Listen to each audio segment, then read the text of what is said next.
Hai semuanya, kami dari kelompok 2 Kimia akan menjelaskan mengenai materi alkali tanah. Adapun anggota kelompok kita terdiri dari yang pertama Farindio Agil Saputra dari presensi 13, yang kedua Farida Melina-Sari dari presensi 14, yang kelima Irma Juliana Syahwa dari presensi 16, yang keempat Nur Muhammad Izzer dari presensi 25, yang kelima yaitu Salwa Azhara dari presensi 31, dan yang terakhir yaitu Wildan Zakaria dari presensi 33.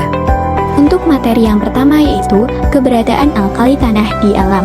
Logam alkali tanah hanya tersebar di air laut dan mineral atau batuan dalam bentuk senyawa dengan bilangan oksidasi +2. Batuan dan mineral mengandung unsur alkali tanah yang umumnya berupa senyawa karbonat, silikat, ataupun sulfat karena kelarutan senyawa tersebut sangatlah kecil.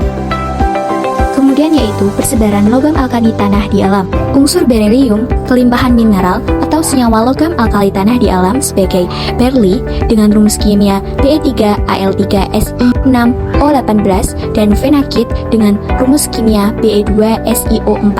Unsur magnesium, kelimpahan mineral ataupun senyawa logam alkali tanah di alam sebagai dolomit dengan rumus kimia MgCO3CaCO3, magnesit dengan rumus kimia MgCO3, geyserit dengan rumus kimia MgSO4H2O, karnalit dengan rumus kimia KCl MgCl2 6H2O, krisolit dengan rumus kimia Mg3OH4Si2O5 asbestos, dan mika dengan rumus kimia K+ Mg3OH2AlSi3O flumin. Unsur kalsium, kelimpahan mineral ataupun senyawa logam alkali tanah di alam sebagai batu kapur dengan rumus kimia CaCO3, gips dengan rumus kimia CaSO42H2O, fluoroapatit dengan rumus kimia 3Ca3PO4 CaF2, fluorid dengan rumus kimia CaF2. Unsur strontium sebagai selestit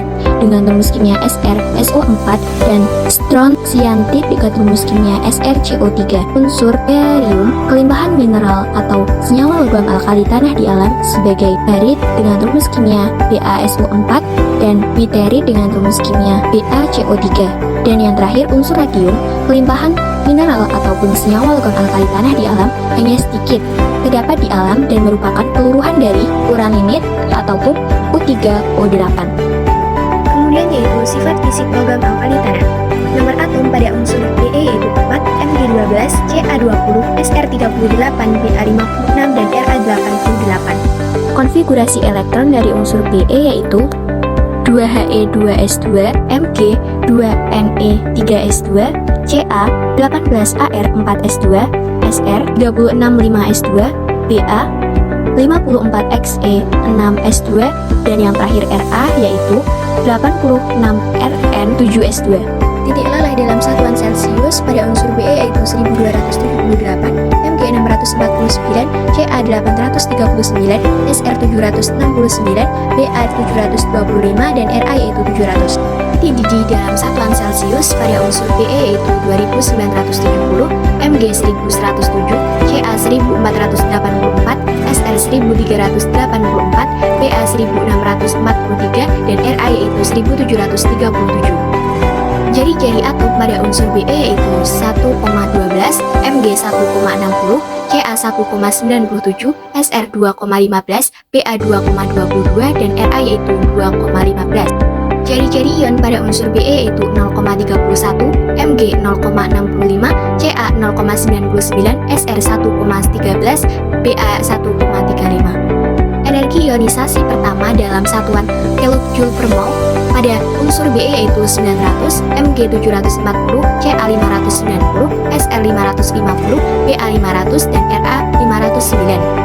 Energi ionisasi kedua dalam satuan kilojoule per mol pada unsur Be yaitu 1800, Mg 1450, Ca 1150, Sr 1060, Ba 970, dan Ra 979. Keelektronegatifan pada unsur Be yaitu 1,57, Mg 1,31, Ca 1,00, Sr 0,95, Ba 0,89, dan Ra 0,9. Potensial elektron dalam satuan volt unsur Be yaitu negatif 1,85, Mg Mg negatif 2,37, Ca negatif 2,87, Sr negatif 2,89, Ba negatif 2,90. Massa jenis dalam satuan gram per mililiter pada unsur Be yaitu 1,86, Mg 1,75, Ca 1,55, Sr 2,6, Ba 3,6, dan yang terakhir yaitu Ra 5,5. Sifat fisik 1. Semua sifat logam alkali tanah mempunyai kecenderungan yang teratur dari Be ke Ba. Misalnya jari-jari atom semakin panjang, energi ionisasi semakin rendah, keelektronegatifan semakin kecil, dan daya reduksi semakin kuat. 2. Logam alkali tanah memiliki elektron valentino Ns2, sehingga energi ionisasi logam alkali tanah lebih tinggi daripada alkali. 3. Meskipun energi ionisasinya tinggi, logam alkali tanah tetap mudah melepaskan kedua elektron valensinya, sehingga lebih stabil sebagai ion M2+. 4. Jari-jari atomnya yang kecil dan muatan intinya lebih tinggi, besar sehingga sifatnya lebih keras daripada logam alkali dan massa jenisnya lebih tinggi. 5. Berilium memiliki energi ionisasi yang sangat tinggi dan keelektronegatifan yang cukup besar, sehingga Be cenderung membentuk ikatan kovalen ketika berikatan. 6. Potensial elektrode atau reduksi standar menunjukkan nilai yang rendah atau negatif, sehingga logam alkali tanah merupakan reduktor yang cukup kuat. Sifat-sifat kimia. Sebelumnya, simbol M pada reaksi menunjukkan logam alkali tanah dan simbol X menunjukkan logam halogen. Reaksi secara umum 2M solid plus O2 gas membentuk 2MO solid. Keterangannya, selain Be dan Mg, reaksi tidak memerlukan pemanasan. Reaksi secara umum M solid plus O2 gas membentuk MO2 solid. Keterangannya, Ba mudah, Sr dengan tekanan tinggi. Be, Mg, dan Ca tidak dapat berlangsung. Selanjutnya, reaksi secara umum M solid plus X2 membentuk MX2 solid. Keterangannya, X atau logam halogen terdiri dari fluorin, klorida, bromin, dan iodin. Reaksi secara umum M solid plus S solid membentuk MS solid. Selanjutnya, reaksi secara umum M solid plus 2H2O liquid membentuk MOH2 aqueous plus H2 gas. Keterangannya, Be tidak dapat berlangsung, Mg perlu pemanasan. Lalu, reaksi secara umum 3M solid plus N2 gas membentuk M3N2 solid. Keterangannya, reaksi berlangsung pada suhu tinggi. Be tidak dapat berlangsung. Reaksi secara umum M solid plus 2H plus aqueous membentuk M2 plus aqueous plus H2 gas. Keterangannya, reaksi cepat berlangsung. Reaksi secara umum yang terakhir, M solid plus H2 gas membentuk MH2 solid. Keterangannya, reaksi memerlukan pemanasan. Be dan Mg tidak dapat berlangsung. Contoh sifat kimia. Reaksi logam alkali tanah dengan air, Be atau berilium tidak bereaksi dengan air. Sedangkan logam magnesium atau Mg bereaksi sangatlah lambat. Kalsium, strontium, dan barium bereaksi sangatlah cepat seperti reaksi antara logam Na atau natrium dan air. Contoh, Ca solid ditambah 2H2 liquid menghasilkan CaOH2 aqueous ditambah H2 gas. Berilium atau Be. Metode reduksi untuk mendapatkan berilium bisa didapatkan dengan mereduksi BeF2. Sebelum mendapatkan BeF2, berilium fluorida, kita harus memanaskan beril Be3Al2SiO63 dengan Na2SiF6 natrium fluorosilikat hingga 700 Celcius. Karena beril adalah sumber utama bagi berilium, BeF2 plus Mg menjadi MgF2 plus Be. Berilium atau Be. Metode elektrolisis.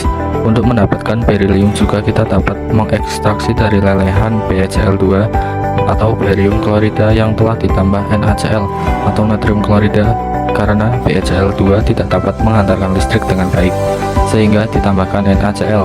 Reaksi yang terjadi adalah katoda Be2 plus 2 emin tereduksi Be, anoda 2Cl teroksidasi Cl2 plus 2 emin. Magnesium Mg. Metode reduksi. Untuk mendapatkan magnesium, kita dapat mengekstrasinya dari dolomit MgCaCO32 karena dolomita merupakan salah satu sumber yang dapat menghasilkan magnesium. Dolomita dipanaskan sehingga terbentuk MgO-CaO, lalu MgO-CaO dipanaskan dengan FeSi sehingga menghasilkan Mg. 2MgO-CaO plus FeSi menjadi 2Mg plus Ca2SiO4 plus Fe. Magnesium atau Mg. Metode elektrolisis. Selain dengan ekstraksi dolomite, magnesium juga bisa didapatkan dengan mereaksikan air laut dengan CaO. Reaksi yang terjadi, CaO plus H2O membentuk Ca2 plus 2OH-, Mg2 plus 2OH- membentuk MgOH2. Selanjutnya, MgOH2 direaksikan dengan HCl untuk membentuk MgCl2. MgOH2 plus 2HCl membentuk MgCl2 plus 2H2O. Setelah mendapatkan lelehan MgCl2, kita dapat mengelektrolisis untuk mendapatmin magnesium. Katode Mg2 plus 2 tereduksi Mg. Anode 2Cl- teroksidasi Cl2 plus 2 Selanjutnya, kalsium atau Ca dengan reaksi reduksi. Logam kalsium atau Ca juga dapat dihasilkan dengan mereduksi CaO kalsium klorida oleh Al aluminium atau dengan mereduksi CaCl2 kalsium klorida oleh Na natrium. Yang pertama, reduksi CaO kalsium oksida oleh Al aluminium. 6 CaO plus 2 Al membentuk 3Ca plus Ca3Al2O6. Kedua, reduksi CaCl2 kalsium klorida oleh Na natrium. C3Cl2 plus 2Na membentuk Ca plus 2NaCl. Selanjutnya, kalsium atau Ca dengan reaksi hidrolisis. Batu kapur atau CaCO3 adalah sumber utama untuk mendapatkan kalsium atau Ca. Untuk mendapatkan kalsium, kita dapat mereaksikan CaCO3 dengan HCl atau asam klorida agar terbentuk senyawa CaCl2. Reaksi yang terjadi, CaCO3 plus 2HCl membentuk CaCl2 plus H2O plus CO2. Setelah mendapatkan CaCl2, kita dapat mengelektrolisisnya agar mendapat kalsium atau Ca. Reaksi yang terjadi, reaksi pada katoda Ca2 plus 2- tereduksi menjadi Ca. Pada reaksi yang terjadi pada anoda, Cl- teroksidasi menjadi Cl2 plus 2-. Lanjutkan dengan strontium ataupun Sr menggunakan reaksi elektrolisis. Senyawa selesit atau SrSO2 merupakan sumber utama strontium. Dari senyawa selesit yang dipanaskan dihasilkan lelehan SrCl2 yang kemudian dielektrolisis. Reaksi yang terjadi adalah pada katoda Sr2+ ditambah 2 elektron tereduksi menjadi Sr, dan pada anoda 2Cl- teroksidasi menjadi Cl2 ditambah 2 elektron. Kemudian yaitu barium. Dengan metode elektrolisis, barit BaSO4 adalah sumber utama untuk memperoleh barium.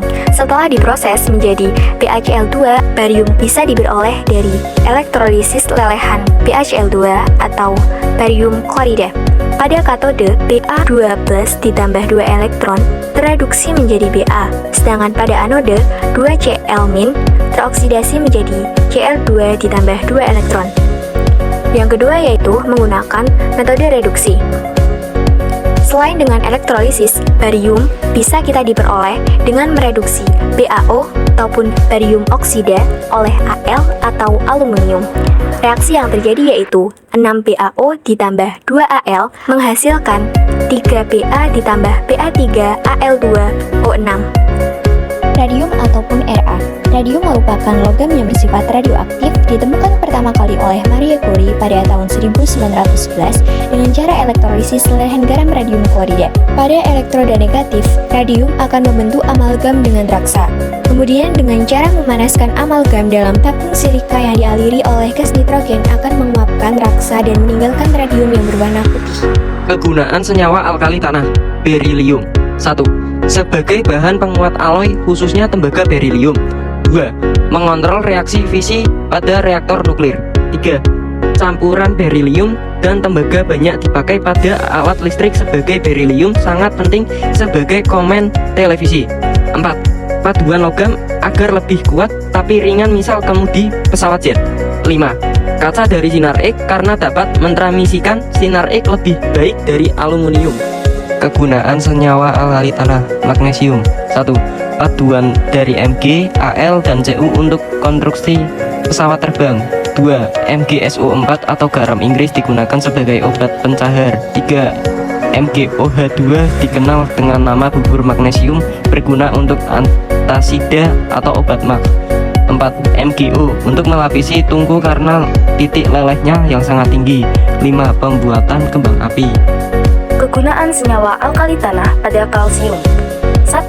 Mengeringkan gas dan mengikat CO2 pada cerobong asap. 2. Banyak terkandung dalam susu, merupakan unsur penting pada tulang, gigi, dan dedaunan. 3. CaSO4 atau gypsum untuk pembuatan cetakan alat keramik dan perekat. 4. CaO atau kapur tohor untuk penyerapan air karena sifatnya yang hidroskopis. 5. CaOH2 dikenal dengan nama air kapur, digunakan untuk menetralkan keasaman. Yang terakhir, CaC2 dikenal dengan nama karbit, digunakan untuk menghasilkan gas asetilena dan dimanfaatkan untuk proses pengelasan. Kegunaan senyawa alkali tanah. Strontium. 1. Senyawanya untuk kembang api. 2. Senyawa Sr dalam kurung NO3 tutup kurung 2 memberikan warna merah pada kembang api. 3. Senyawa karbonat biasa digunakan dalam pembuatan kaca televisi berwarna dan komputer.